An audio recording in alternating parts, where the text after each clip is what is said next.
आलास शेवटी पावलांमागे पावले टाकत माझ्या समाधी शेजारी येऊन पोहोचलास ना. ये बैस इथे. खूप थकलास ना रे. डोळे भरून आलेत तुझे आणि मनावरचं ओझं तर तुझ्या खांद्यापेक्षाही जड झालंय हे मी पाहत होतो.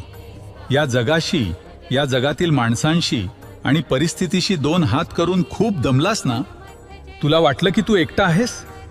तुला वाटलं की तुझा लढा कोणाला दिसत नाहीये. अरे, जेव्हा जेव्हा तू संकटांशी लढत होतास, जेव्हा जेव्हा जग तुला मागे ओढत होतं, तेव्हा तुझा प्रत्येक श्वास, तुझं प्रत्येक रडू मी ऐकत होतो. हे बघ माझ्याकडे. मी कुठे गेलोय? मी तर इथेच आहे, तुझ्या समोर, तुझ्या आत. भिवू नकोस, मी तुझ्या पाठीशी आहे. हे काय मी फक्त सांगण्यासाठी म्हटलं होतं? तो माझा तुला दिलेला शब्द आहे बाळा. हे जग आहे, इथे चढ उतार येणारच, पण म्हणून तू धीर